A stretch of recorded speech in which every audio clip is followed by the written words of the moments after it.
Carl and Lou here from Brrraaains A Head-Banging Life, gbhblofficial.com for short. If I'm speaking slower than normal, it is because feeling a little bit tired, feeling a little bit tender, feeling a little bit hungover, particularly as I've just done a 2.5 hour drive. Yes, we've been in the door for all of 10 minutes and we were like, you know what, we got momentum. Let's sit down, record this, let's talk about what we did yesterday, because of course we went to Leicester for Uprising 6. This is a day festival, a day event taking place at the O2 Academy, I believe it's just called in Leicester, just the O2 Academy, split across 3 rooms. Academy 1, Academy 2, and the Green Room. We'll talk a little bit more about that weirdo little place when we get to specific bands. And we saw a ton of bands. You know, I've been posting about it on Instagram. We've seen that. We had a nice little plan that we actually managed to stick to completely. So every band we set out to see, every band, made the decision where we weren't sure about which one to see into, and then decided on that. And then threw in one extra band we saw, a couple of songs by, which was Hawks for the record. So it actually kind of worked out quite nicely for us seeing everyone. And it wasn't a bad band. No. I don't think we saw a bad band or anything that even that would be like, oh yeah, that was just alright. Yeah. It wasn't really that, you know? And that was even the case with a lot of bands that I'm not too hot on. It was a nice eclectic mix, and it never felt like you couldn't move around as you wanted to, which was quite nice. So it was busy, but not like busy. I mean, it wasn't sold out, which is a shame, really, considering the quality of bands on show and stuff like that. But also, you know, we have to talk, before we talk about the bands, I think we're going to talk about the festival, the event as its own thing. Like, I thought it was incredibly well run. Yeah. I can't believe how simple, how well set up it was.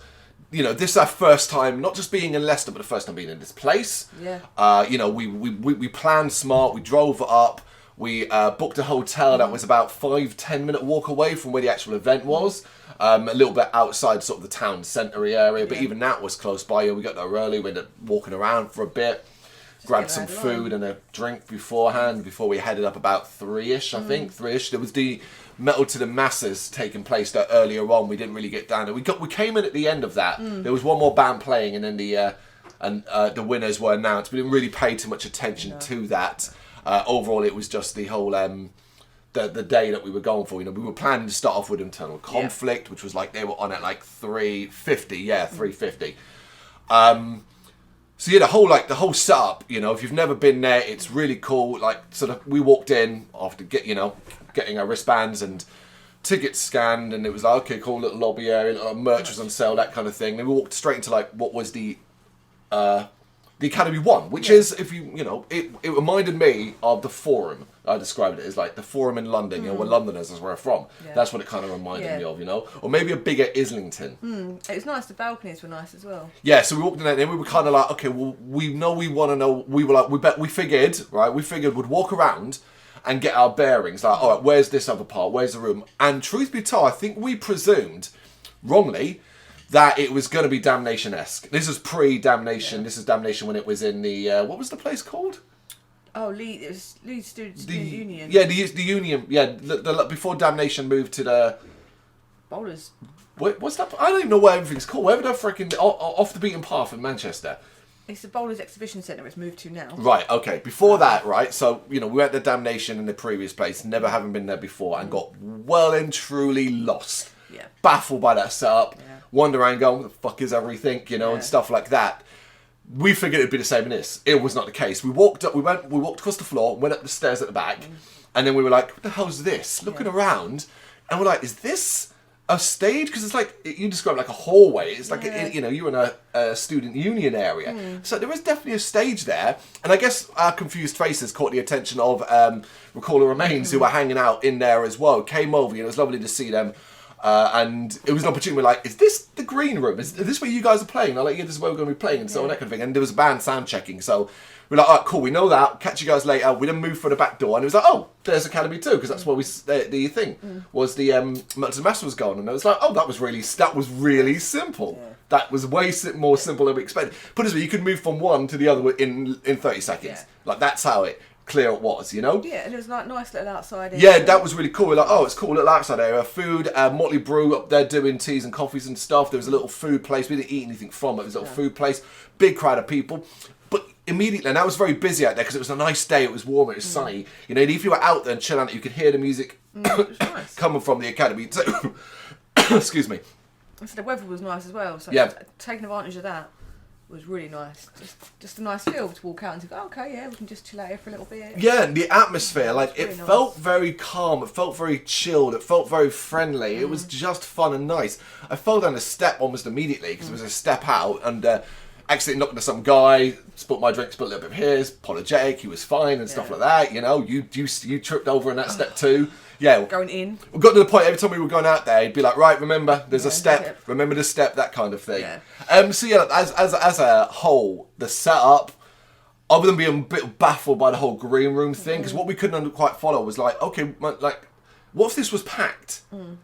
Like, how's this going to work if it's a packed out thing? And like, sound-wise, we're always a bit like, it seems like it might be a bit acousticy, like a bit wide if you were at the back kind of thing. Truth be told, we don't know, because we did see a few bands in there, but we were always quite close for that, so we kind of got the full-on blasting noise for it more than anything else. Anything else, really, that we kind of... Drinks.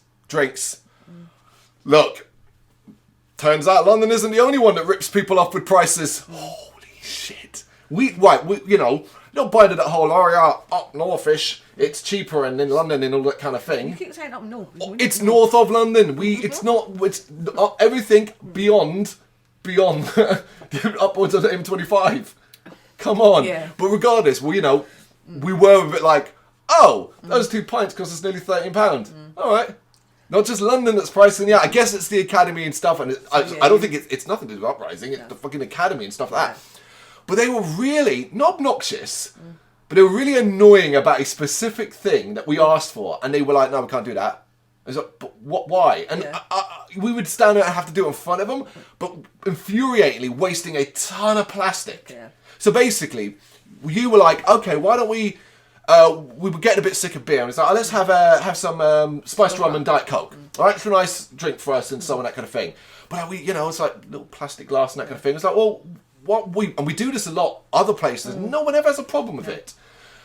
Basically, get a double, pay the price of a double, but in a pint glass. Yeah. And our thinking was, well, okay, well if if they think we're ripping them off of Diet Coke, just charge us for 2 drinks, but put it in a pint glass. Yeah. Nope. So we had to do that ourselves. 4 singles, pour them in, and the difference was like about that much between the top, and it's like, do you really think we're trying to rip you off of Diet Coke? Like that much kind of thing. Yeah. And but that was like £27 for 4 singles of them. It's like, oh my god, you know. Too many of them around. Yeah. So drinks prices was a bit you know. But you know, it is what it is. We weren't expecting there to be going there and getting like £1 pints or something like that. Do you know what I mean? But it was just a bit like, everybody says London rips you off. Leicester ripped us off as well. Yeah. You know? I think we forget when we go to the things at Ionia Fest. It's in like a student. That's much cheaper. And yeah, like crazy weird prices. So that was good. Ionia Fest is my best sort of example of, I think, what I'd compare this to experience wise from like the chilled out, relaxed. Just general nice feel people. like I could go wherever I wanted and, you know, or whatever, walk around. It wouldn't be a problem. I wasn't going to feel uncomfortable, packed in, you know, or like there were dickheads around. Like it had a constant good vibe all the way from the moment we got to the very, very end. And timings, like we're talking about where we're on, but I was 100% sure at one stage there was like you would think there was going to be overruns. Yeah. There was going to be mistakes. So like these 5-minute gaps I planned, I could see it overrunning or something wouldn't match up because one band was late or this went wrong and stuff like that. And as far as I'm aware, from a an attendee, just going there, we didn't. No, it all seemed to be running perfectly, right up to the very end with Paradise Lost. Yeah.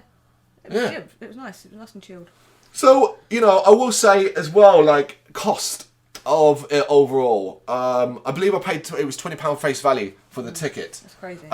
Which is incredibly cheap for what we got across the entire day. Very, very impressed by that price. Really, really worth the money. Be honest, I think like they could probably charge a bit more, a little bit more, and easily still get the same number of people if not pack it out and stuff like that. That's up to them, obviously, for next year and so on. Because I presume it was a success. I hope it was a success. Yeah, you know, it wasn't as packed out, as busy as I expected at times, but I don't know. Weirdly, like, at first, with the first being Internal Conflict being the first band on, it felt like that was really busy then. Then it kind of spread out a little bit later on, but then it definitely kind of dropped. But then I guess it's people going to get something to eat, or maybe not interested in this band, so you got to do this, do that, and so on. People are moving around. It's constant fun though. It was very, very cool. So we are going to talk about the bands, of course. The bands we saw, the bands we can remember. We were drunk, but I don't think we were messy drunk. No. You know, we got lost. Oh man, somehow I don't know. We left. We said goodbye. We saw Combichrist, said goodbye to them. Talked briefly to them, and then pretty much staggered off down the road, following a group of people. Somehow, I don't know how we did it. We just went in a different direction to our hotel, which was like 5 minutes away, and got completely lost. Yeah. And we're like, oh right, there's lights down there. That must be the high street. And I'll walk down there and be like, no, this is. And then like you get that point where you're like, okay, we're just walking now, and we're lost. Yeah. Let's put this in the maps. And it was like, the hotel's the opposite direction. So we ended up in like the high street, and then obviously it's a late night, Saturday night in a town centre. You know, we're like, right, we just want to grab some food, go back to the hotel room and all that, and it's like we're struggling to find a place, and we're all over it, and it was a messy trip back, you know, that kind of thing. And we got back to the hotel, and all the fucking doors were locked. Oh yeah. All the doors were locked, and it's like, why don't we get back in? Oh, go around to the door of the car park, round. Like you feel like, and you go around, and it's like, not that door, this door. That was annoying. Yeah. But that's not. Again, that's not really a review of the event. It's just me waxing lyrical about our experience. It's like, oh, you stupid Londoners. Yeah. No, we know how hotels work. It's, you know, foreign city. Yeah. Never been there. Did we like Leicester? I don't know. We didn't see enough of it. No. We didn't see enough of it, to be honest. What we walked around was just a high street. We joked. We were trying to compare it to areas that we live in and what it kind of reminded us of and that kind of thing. And we didn't really see any sights or anything like that. No. Train station front is cool. We walked past the War Memorial that was closed, I think. Oh, it was open further down, That was nice, you know, on the way to the thing. That was our sight of Leicester. We weren't there long enough. Literally, we got up this morning, pretty much cleaned ourselves up, jumped in the car, and drove back. Wanted to beat as much traffic as possible. It was like a 2.5 hour drive back for us. Bands! Wow. That's what you want to hear about bands. So yeah, we started off with Eternal Conflict on the main stage, Academy 1. Academy 1.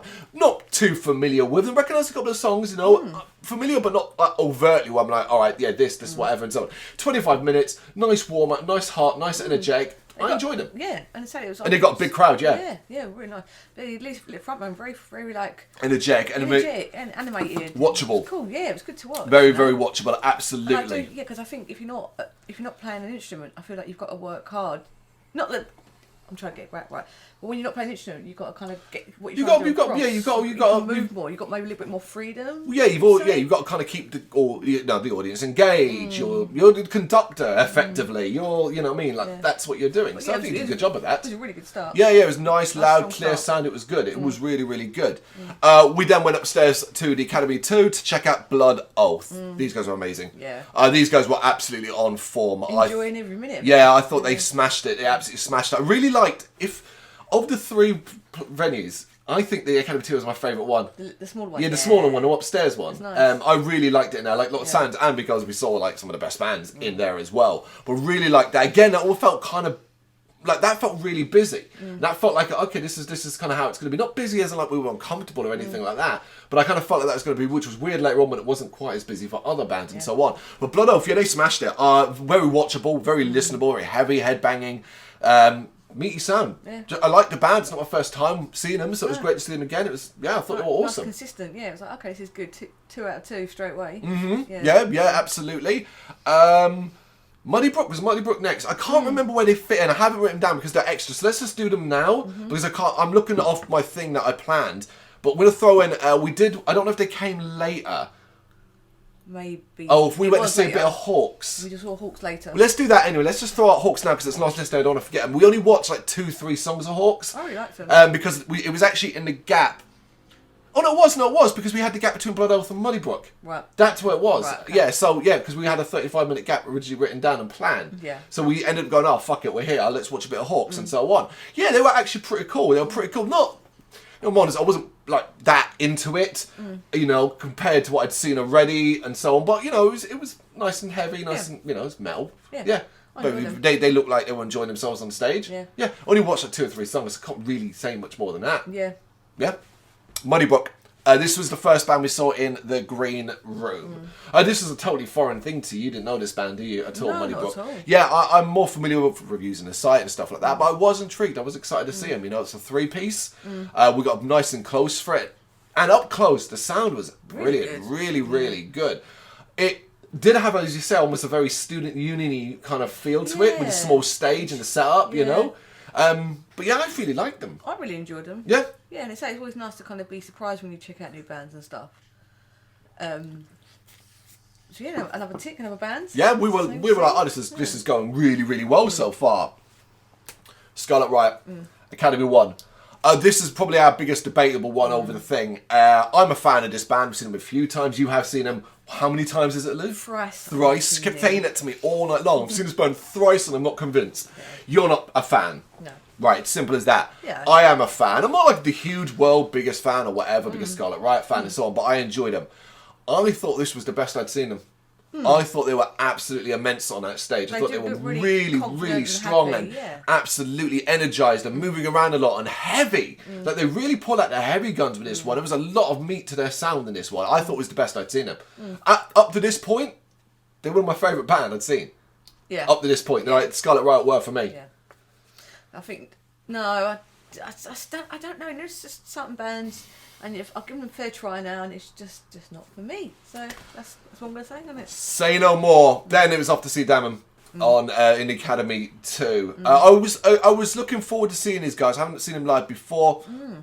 Really doing it based off the new single more than anything else. Although I'm aware of them and listened to the music in the past, it was the new single being quite recent. And me reviewing it as part of the single slam on Fridays. And being like, this is a fucking banger. So I was like, yeah, let's go check them out. That's what we're here to do, see these bands. They were fucking great. They were really good. Probably better than I expected. I didn't really have too many expectations, but came away blown away. Really into this. Thought the vocalist was brilliant. Absolutely brilliant. Just to carry on checking them out. Definitely, yeah. It's again. I'm like, oh sweet. Yeah, like that's a band. I'm like, oh yeah, I'm gonna be able to trust these guys in a live performance, and they kind of then replaced Scarlet Riot as my band of the day, kind of thing. They were brilliant. Yeah.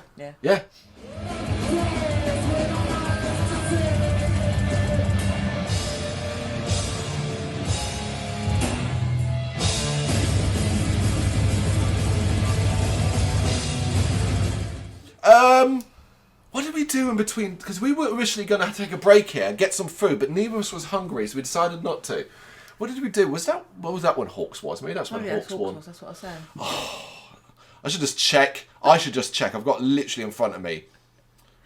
I think it was like... No, Hawks were definitely earlier. Oh no, I think what we did was we kind of just wandered about. I think we wandered about for a bit, saying hello to a few people here and there and so on.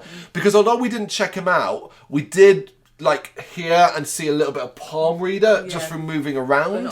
But not enough to be kind of like, not to give them a fair shake. Or really not. They were playing the Academy 1. They sounded immense as I walked past them, that kind of thing. But didn't, And then suddenly, I think we also were like, we were worried that Boss Keloid might be a packed show. So we were kind of like, let's be there early.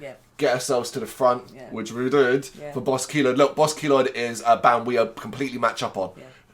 They are one of the best, unique, clever, interesting, whatever you want bands in this country, in the scene in general, I would say, that I could watch all day long and still be mesmerised by what I see and I hear. And that's very much the case. I love this band. So Funk for It was what we wanted to do. Yeah, it was good. And it was Boss Keloid brilliance. It really, really was. I've never been to a bad Boss Keloid show. Never. I've seen him in unique scenarios, from seeing him at Damnation to seeing him at Tufnell Park, to Boston Music Rooms, Bloodstock to this. Book Boss Keloid for your shows. They bring it every fucking time. My God, those songs. Yeah. It's just, they're just a brilliant band. Yeah, highlight for me. Band of the day? I think so. Yeah. And that's no slur upon anyone else. It's just Boss Keloid that are there. You roll just a little bit under them. Sorry, it's just that, you know, they just always bring it. They really, really do.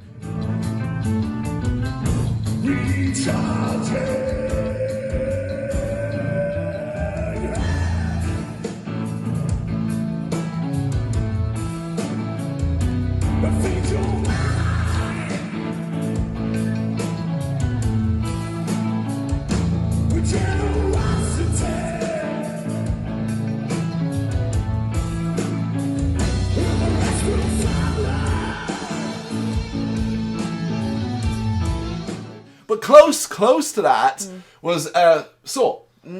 Playing the Academy 1. This was one of my most anticipated bands because I've never seen them play live. No. The stars have never aligned whenever they've been able to play. I've never been around. I've either been at work, I've not been able to get time off, or something else has been going on which meant I've not get to see them. This was my opportunity. I love their music. I love what they do. I love that atmospheric Scottish bass kind of thing. I got emotional during the song. I remember now. Yeah, it really, really hit me in the feels, man. Oh, I'm a little bit embarrassed now. That's what happens when you're sober and you're like, oh. Yeah, there was a point in during Saor I actually got a little tearful. It just, I don't know what it was. I'm not Scottish. I'm Irish, obviously. But it just kind of hit me. Like, and it should have hit me earlier because they opened with what I said at the time, and I still believe is probably the best song I think they've ever written. Yeah. It's title track, Origins, from Origins. They open with that. And immediately I was like, this is so good. You know what I mean? But like later, like, it just hit me. It really, it made me tear up. It just made me feel nostalgic. You know, I think it was, earlier in the day we sat down, we got into a conversation and I'd recapped some memories and stories of things in Ireland regarding my father and things like that. That, you know, kind of like that. Maybe that was kind of what reawakened it a little bit. Thing. I'm not standing going, I miss the home country and all that, you know. I've lived in this country longer than I did there and so on. I'm not tearful over that. But I don't know, I guess it's still in me, in like roots and things like that, you know. But yeah, I love them. Strong. Yeah, I love them. And the fact that they make me feel that way, but they do make me feel that way. On record, I've always sit down, I'm like, that atmosphere, that ambience that takes me places. It's beautiful, but strong, and it's heavy. They can be really brutal when he kicks some of those fucking vocals. He is, sometimes you know. I do wonder how like that comes across with like that kind of genre of music and stuff in a live environment. Yeah, because I've always wondered that. Because there's certain bands I'd like to see, and I'm like, I wonder how the crowd would react to that, or it's not. Depends on the place, really, and how you get that ambience. I would say once they hit Origins and did Origins, the rest of the show I was pure confidence about. If you can nail Origins, like, live, and how that sounds, that big, epic last couple of minutes, do you know what I mean? Like, you're doing all of that live? Yeah, it's fine. No bother and so on. They were amazing.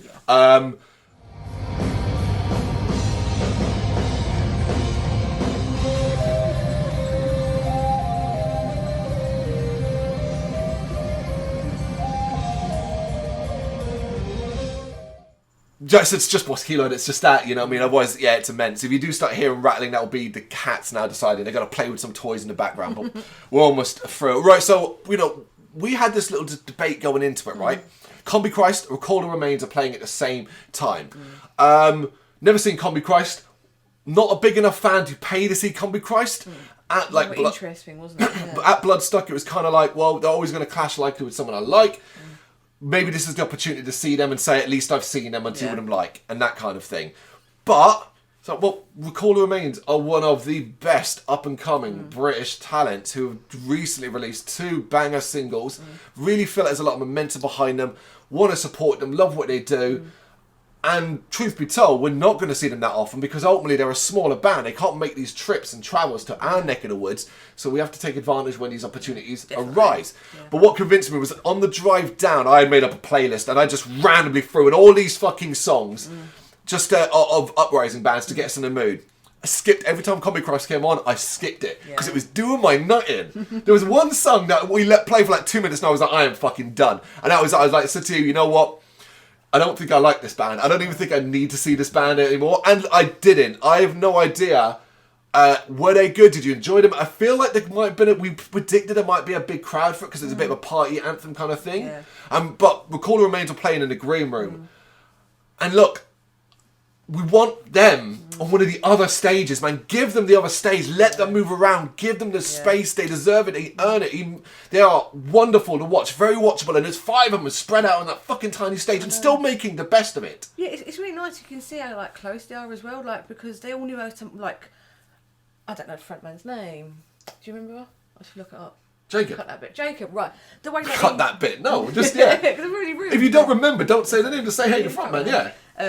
That when he was moving around and stuff, they all knew how they all moved. Yeah, like it was good. They are clearly, this is the thing, you can tell they become more and more of a well-oiled machine. This is what impressed us. Bear in mind, this is a band that we knew of, but actually first experienced at an event a few years ago when we went to Manchester in October for a 3-day weekend of an event name that we shall not be naming anymore. But Recall the Remains played there, and we were hungover that morning, and they were like on at like 1:30. If you remember, they were absolutely killer. They were really banging, and that was where this love affair sort of started. And so it felt right. Like, let's go see them. Let's go do it. We got nice and close, and it was really good headbanging time. You know. Dan, thanks for coming over and saying hello. A little bit drunk and trying to focus on Recall the Remains at that point. It's really like, you know, it's loud trying to talk and stuff like that. It was lovely to see you.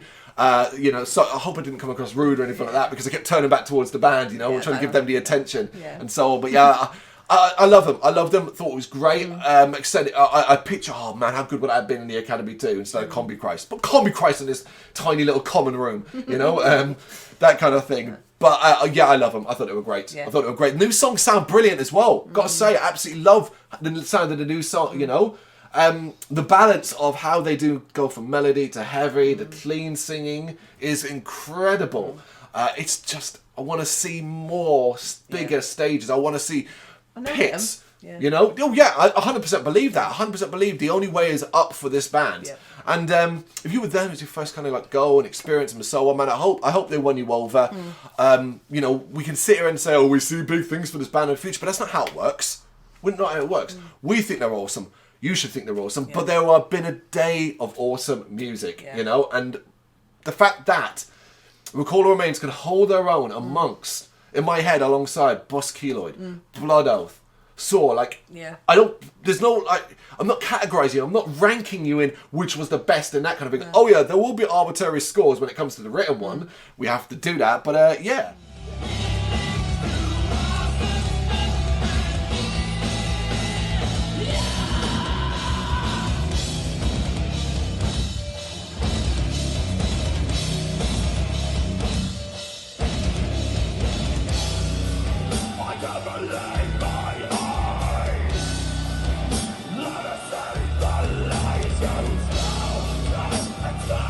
Yeah, and then we ended up with Paradise Lost.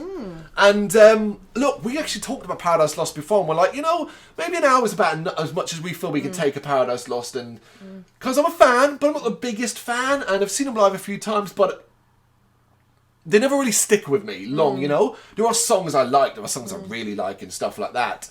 But often it's a bit like after 40, 45 minutes, like, you know, I'm kind of like, all right, I'm done. I've seen, you know, there's enough doom, there's enough gloom, there's enough gothic, you know. But yeah, this was solid as fuck. But you can see, like, the talent. Yeah, there's no.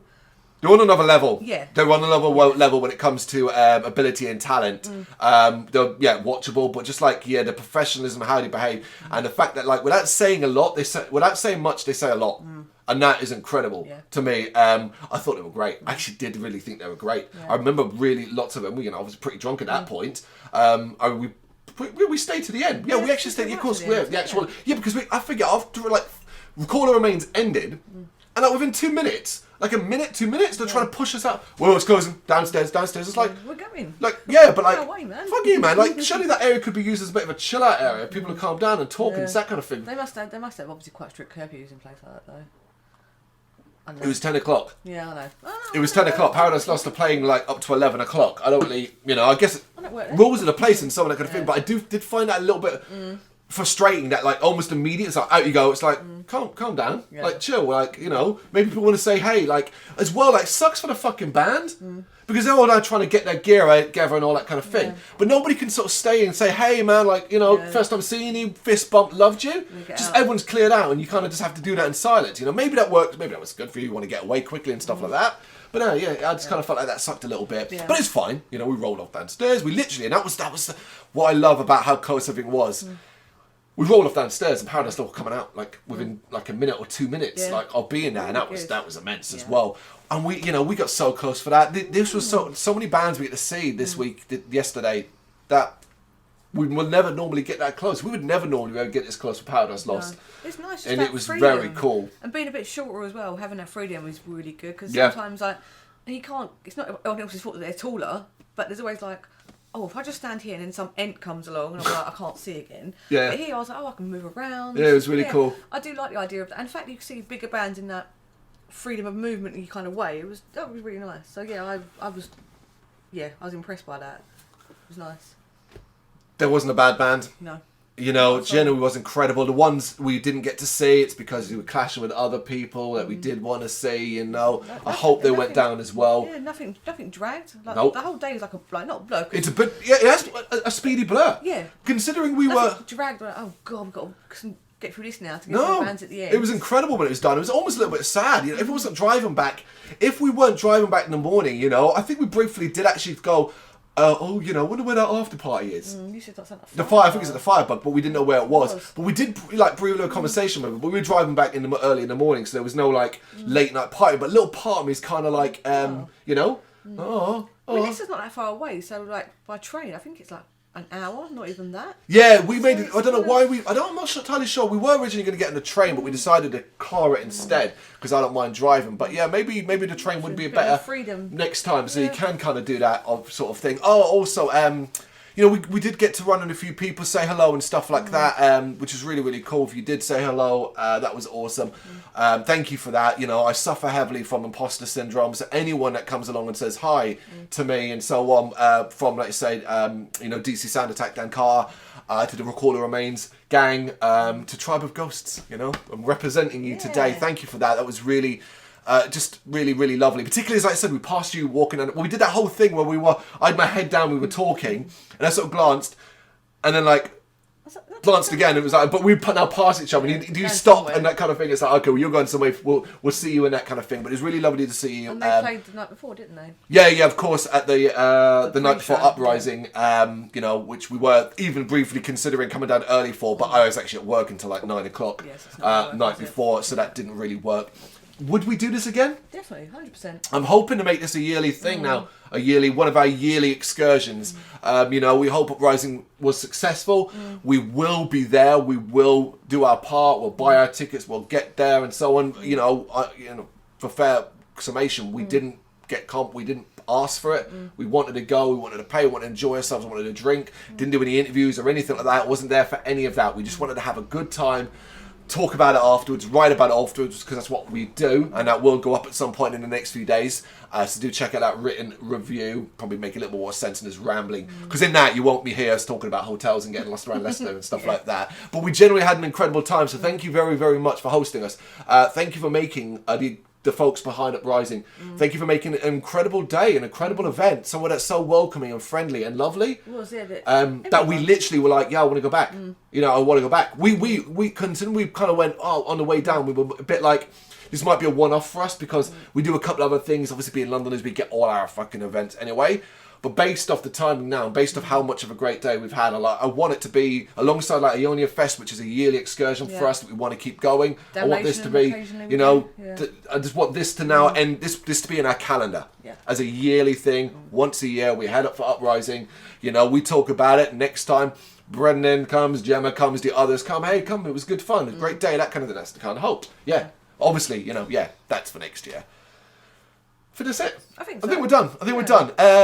Incredible. Did you go? Did you have a great time as well? What did you think of the bands if you were there? Do you agree that Boss Keloid were the standout band?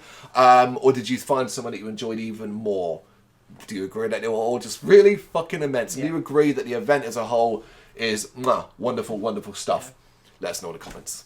Thank you very much for watching. If you liked what you saw, please help us out by giving us a thumbs up and hitting that subscribe button.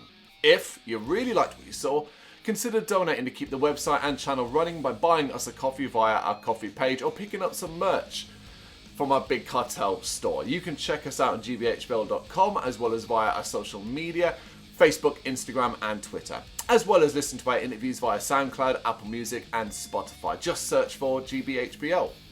Games, horror and heavy metal. What else is life for?